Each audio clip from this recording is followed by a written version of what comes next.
Mi chiamo Timoteo James e ho studiato in Italia a Firenze. I chose Florence because it was a 3-week program in intersession, and that actually worked out really well for me. I didn't have time during any full semesters to go, and as a senior, I wanted to get out of the country and I wanted to go study abroad, but there weren't really any options except for intercession, which actually really was a perfect time to get over to a country for a good amount of time, but you still got to experience everything just like you would for a full semester as well. I had a class at 9 o'clock and it went from 9 a.m. to 12, so I would usually get up around 8 or 8:30 depending on if I had to shower or not in the morning, and I would get out to a cafe that was near my school and I'd grab a croissant and an espresso, just shoot that down real quick, and I'd head to class for 3 hours, which really wasn't that bad. It went by really quickly. After class, I usually went to lunch with my friends somewhere in Florence, whether it be a sandwich shop or somewhere to get some pasta or something like that. After lunch, we usually kind of went to explore the city in some sort of way, or another great thing that we did once in a while is take a day trip in the afternoon and just take a bus or a train out to a city somewhere in Tuscany. That was another fun thing we did. And towards the night, we would usually hang around in the city somewhere and grab dinner, usually at a nice restaurant. All the food there is really good. And then after that, it was just kind of exploring the city again if we wanted to. Sometimes we'd go out for a little bit, but during the weekdays, we usually just kind of explored the city and experienced the culture as much as we could. That was one of my biggest fears going into there. I'm used to wearing sweatpants and everything around Scranton all the time, so Italian men dress a lot better than American men, I think, just in terms of they're always wearing some type of, like, you won't catch them in sweatpants. That's, God forbid you ever see them in sweatpants. You'll get dirty looks probably. But they'll wear some nicer pants, sometimes jeans, sometimes not, and they'll be wearing a nicer jacket. A lot of them wear scarves and everything, just very fashionable like that. Women, same type of thing. I saw it all in the winter, so a lot of them had very nice coats on. They had a lot of very nice scarves going on. Some of them would wear dresses with kind of some type of leggings under them. And all Italians, men and women, were always wearing nicer shoes. I prepared myself to go over, and I wore jeans every single day actually, and that worked out well, I think. It blended a little bit with the culture.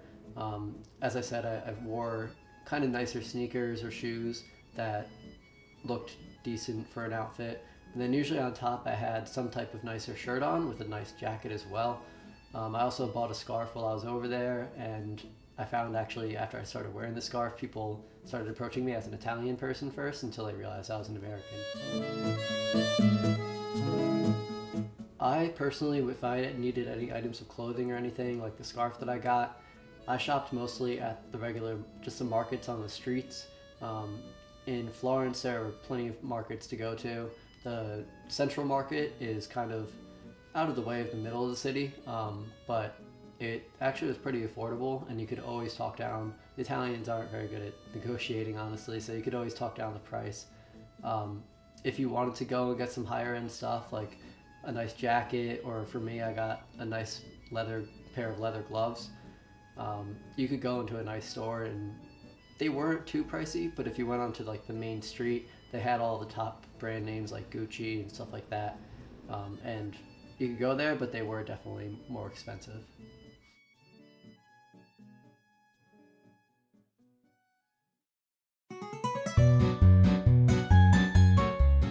Well, obviously, they have a lot of really good homemade pasta. I think that's something that people would expect from Italy.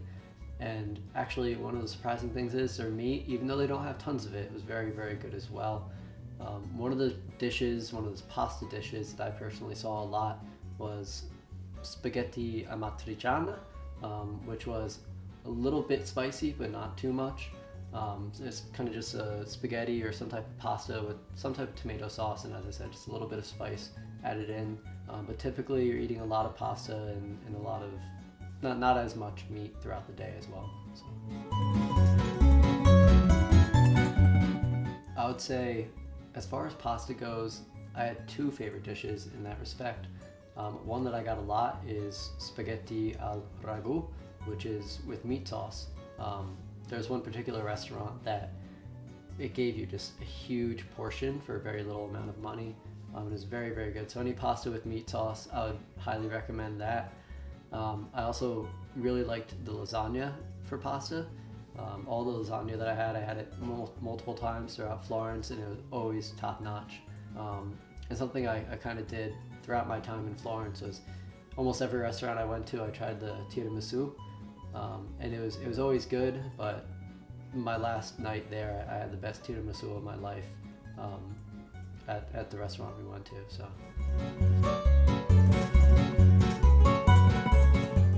For lunch, we actually found this place called Club del Gusto, and this place had a very simple menu, but the man was very, very friendly that ran the restaurant. He actually kind of befriended us. Gave us free wine one time. It was really great, and his dishes were usually about €5 or €6. So the amount that you might buy a little sandwich from a little sandwich shop that wouldn't really fill you on another street, you could get at Club del Gusto. You could get a really nice lunch. I personally got like 7 or 8 meatballs once for just €5. So it was filling and it was very good as well. Another place that I really enjoyed was the last night we were there. We went to this place called La Giusta, and it's a higher end restaurant, so it's quite pricey, but all the dishes were very, very good, and you could get some things there that you couldn't get in other restaurants. And if we were looking for a regular pizza, one of the biggest kind of restaurants that everybody loved was Gusta Pizza, and that was right across the bridge on the other side of the Arno. And the pizza was just phenomenal. It was only €6 or €7 for like a margarita pizza, and they would open up at 7 o'clock and just have people running through there the whole night, person after person making fresh pizza, and the pizza was out of this world. I would say most of the hidden gems for me kind of had to do with food. One of the places we went for lunch was called Osteria Santo Spirito, and it's in the Piazza Santo Spirito, which is across the river on the Arno from the main center. At that restaurant, you got just these huge portions for a little amount of money, very good food, and the house wine is also very cheap and very good. So I definitely recommend that. For gelato, which everyone loves, also across the river was a place called La Strega Nocciola, and reasonably priced gelato, but it was very, very good, and it wasn't necessarily in the middle of anything. And then one of my friends brought up this place that was they called it like a secret bakery, and apparently there are a few around Florence where the bakeries that make all of the baked goods for breakfast the next morning, they distribute them to all the cafes. Those bakeries kind of sell stuff off of the books like after midnight the night before. So we went out and you kind of just knock on the door, they open up and they say, "What do you want?" You tell them, "I want like one filled with chocolate and one filled with Nutella," something like that. Close the door, come back a few minutes later, and it's only €1 for like a croissant, which is really, really cool as well. Compared to American prices, when you kind of convert the euro, very inexpensive. I think the one place, there's a supermarket pretty much every single street that you went onto. The one specific supermarket I believe was called Conad, and it was right on my street, so it's right down the street, very convenient. Supermarkets are smaller because you don't go in to buy like 3 weeks worth of stuff like you do here in America. You go in once or twice a week to just kind of get what you need, very basic. So.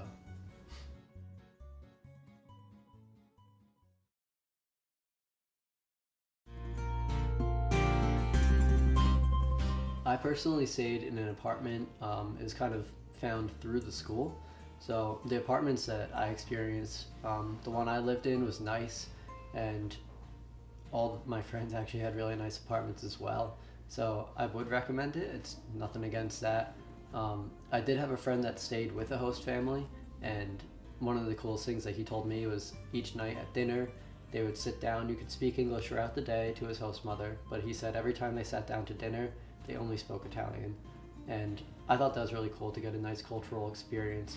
But living in the apartment, generally, my only complaint was the heat situation. Is they conserve a lot more heat in Italy. So throughout the winter, it might be a little more cold in your apartment, but at the same time, it's still comfortable and it's still livable. So it's just something, a cultural difference that you just kind of adjust to pretty quickly. My apartment was on the 4th floor of a building, and the arrangement that we had was I lived in the front of the apartment with a roommate. When you first walked in the front door, there was the living room right there with a couch and a chair that you could hang out. My bedroom was off of that. And then if you went through the living room, you got to the dining room, also a nice spacious area to hang out with a nice dining room table as well. The kitchen was just kind of this little narrow area, but it had everything you needed. It had your oven, it had a dishwasher, and even your washer for your clothes. Everything was there. And then at the very back of the apartment, we had our bathroom, and there was one more single room in the back of the apartment where another roommate stayed. But all the apartments in Florence I found were very, very different. Some of them were more modernized than others. Mine was a little more rustic, but still very comfortable. In Florence, I would say the locals are very used to the presence of foreigners. A lot of the locals actually know how to speak English, at least the basics, to get by with you. Again, if you were doing something to where it's just not accepted in their culture, that's when they'll kind of get a little annoyed with you. But as long as you're respectful of their culture and show that you were trying to get along with them in some sense, they were usually nice and very welcoming, I found. I don't think you need to know it that well, honestly. I would recommend learning as much as you can. I personally speak Italian, not fluently, but very well, and it helped me in certain situations get things figured out quicker and easier than if I had not known the language. But if you don't know the language, as I said, the people that live there, a lot of them do know English, so you'll end up getting by with the basics, and you're really not going to need to speak Italian, but I would recommend learning a little bit at least.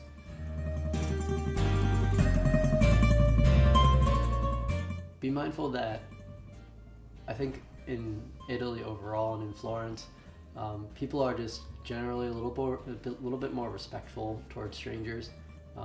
They use like the formal language when they're speaking to you, no matter what your age is or anything. If they don't know you, they're going to be a little more formal with you. And I think that's important to them. So I think it's important to be aware of being respectful towards their culture and towards them as a human being a little more than when you're in America. Also, the way you're dressed, again, it is important to look nice every day. I think that's something that the Italians kind of stress in their daily lives as well, to make yourself presentable for yourself and for others. And just etiquette when you're dining, not making a ruckus or anything in the restaurant, not being like loud Americans or anything. Also, while you're walking down the street, even if you're coming home from the bar, you just don't really make a nuisance of yourself, you know?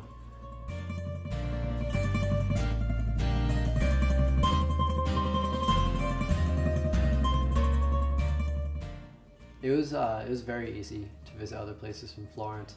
Florence is kind of centrally located in Italy, I would say. It's a little more pushed north, but it's very centrally located to all kind of the major attractions you would mostly want to see. I spent most of my time just traveling within Tuscany, which is a large region in Italy, but it's very, very easy. There are multiple ways to do so.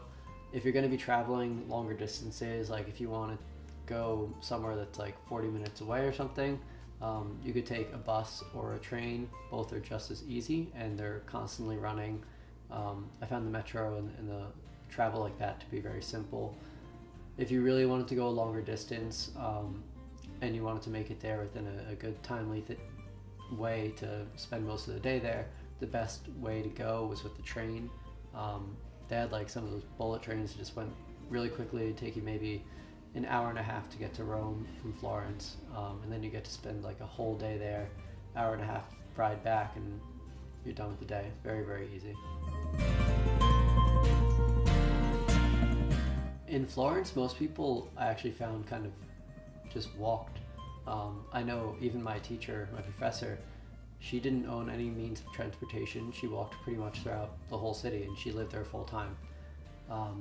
I personally walked everywhere I went, except for once in a while you hop on a bus to get somewhere. But if you're staying within the city, you'd see a few people on mopeds. You saw a little bit more of that in Rome, but a few people on mopeds. You'd see a few taxis throughout the city, but generally I would say the majority of people were walking most of the time.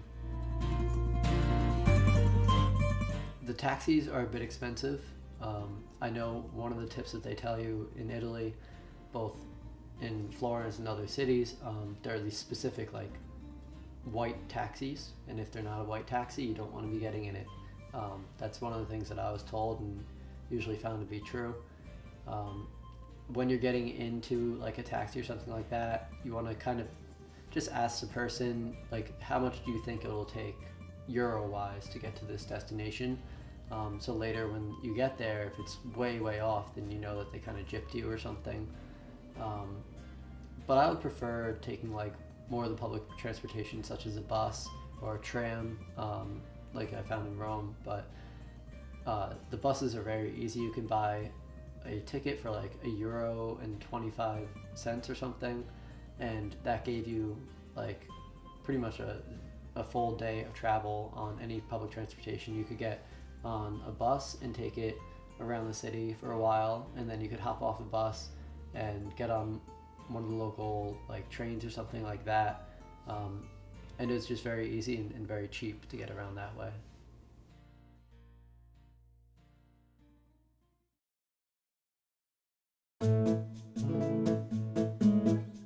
One of the things you need to do is get to the Duomo. That's just a huge piece of history, which is right in the middle. It's a very touristy spot. It's one of the things that Florence is known for. But another thing to do is just kind of explore the whole city and explore the back streets, talk to the locals as much as you can, and get up to, there's a place across the river called the Piazzale Michelangelo. You can get a view of the whole city from the top of this place. It's a beautiful spot. And I would say when you go up there, there's a mix of tourists and locals up there, especially at like sunset, something like that. So just exploring the places that not every tourist goes to, it's important to do that. Really no more expensive than America, and I would say if you wanted to get a beer on a typical night, maybe you get like €4 or €5, which comes to like $6-7, something like that. It really wasn't too expensive. Even the mixed drinks weren't that much. When we went to the margarita bar, those were a little bit more pricey, but those are also kind of a specialized thing as well. Yeah, I definitely made a lot of new friends when I went there. I knew a bunch of people that were going to Florence, but I really actually didn't see them much. A lot of them weren't in my classes, and I just didn't really see them. So I knew a few people that had come over that I wasn't really previously friends with, and I became very good friends with them. I actually spent most of my time with them and getting to know that group of people. The study part for me, it was 3 credits, 1 course. So really it was 3 hours per day in class, and as long as I paid attention in there, I didn't feel like I had to do that much more work outside of class, except for a few different assignments that we had. And then also there was like a final and a final paper for my specific class, but the classes also varied. One of the coolest things I found about studying or having a study abroad experience for intercession, especially in Florence, was we would spend a little bit of time in class learning about certain subjects. I took art history, so we'd learn about architecture, sculpture, paintings from the past, both from Florence and not from Florence.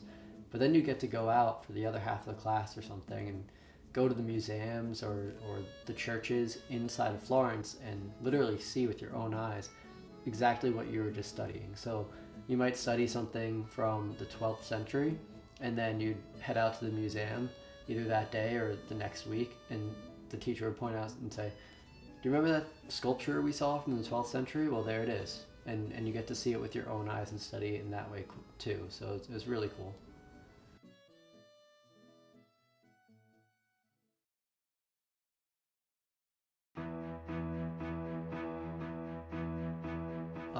Definitely a lot. I would say one of my favorite days of my life actually was spent in while I was traveling in Tuscany. We went to a place called Cinque Terre, and it's on the west coast of Italy, and it's these 5 villages that are right on the west coast. And we spent our time hiking from the northernmost village to the village under it. It's about a 2.5, 3-hour hike, and it was right on the water, but also up in the mountains at a decent altitude. And every single step you took, every single corner you turned was just another picturesque view.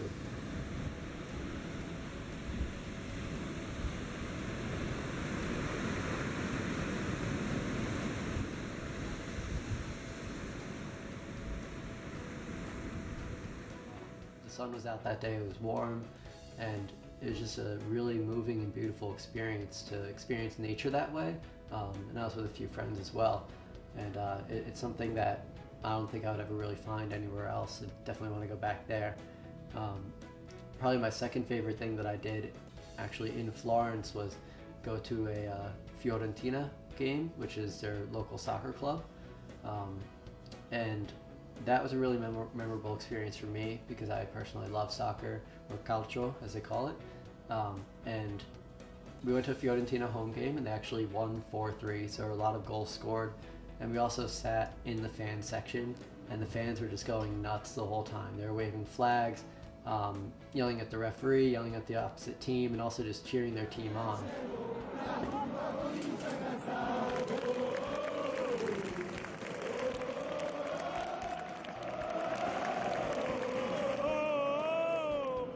And you could just see the passion the whole time. It was such a fun experience to be there.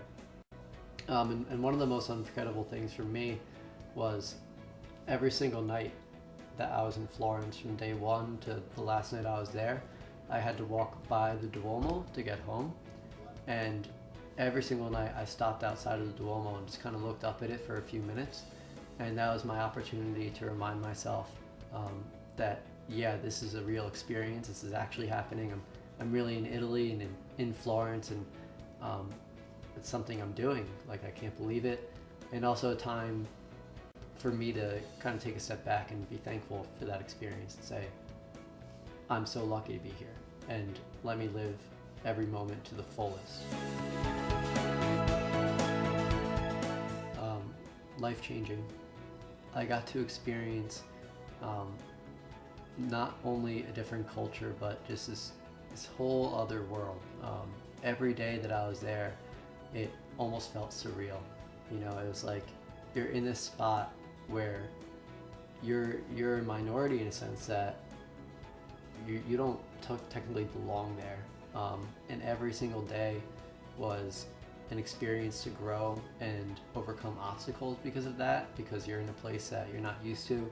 You run into things and experiences that you don't necessarily have like everything to fall back on. You're just there and you need to deal with the situation.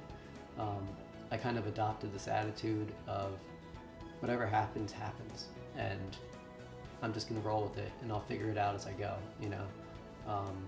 And I've kind of tried to bring that back into my daily life here and adopt those types of lessons that I learned over there. And just being in that different culture, it gives you a whole different worldview. Being in America, yeah, we're the melting pot of the world. We have so many different cultures here. But to truly experience another culture in the place that it's meant to be, with people that live that in their day-to-day life, is just, it kind of shocks you a little bit and how different it is. And it's a really beautiful thing to reflect upon if you give yourself the chance to.